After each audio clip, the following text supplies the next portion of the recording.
Hi, and welcome to our presentation on protein localization, specifically localization signals for the nucleus and mitochondria.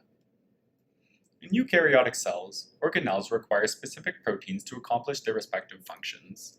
In order to deliver the proteins to their correct destinations and organelles within the cell, a way of identifying the delivery location is required. This is where protein localization signals come into play. Protein localization signals are peptide tags, or a series of specific amino acids, used to identify the appropriate subcellular location for which a protein is destined. A carrier protein binds to this localization tag and enables transport to the cargo's destination through its biochemical properties.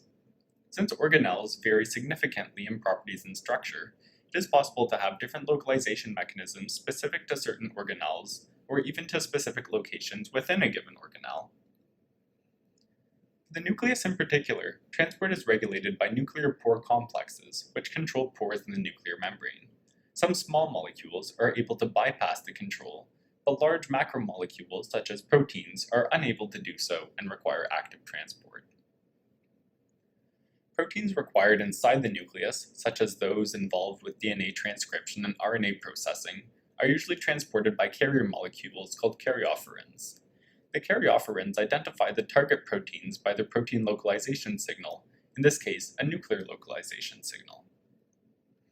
Important alpha, a class of karyopherins in the cytoplasm, recognizes the peptide tag, the localization signal, on the nucleus-destined protein and binds to it.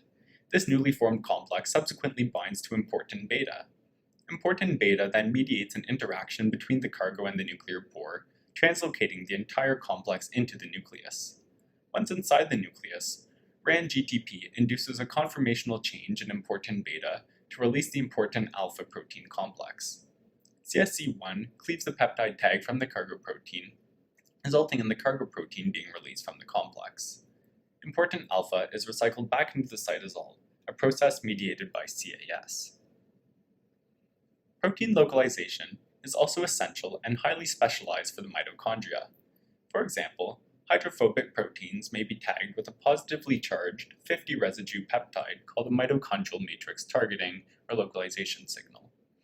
Due to this net positive charge, the localization signal and attached protein is pulled into the matrix using a complex called TIM23, which is driven by the negative electric potential across the inner membrane.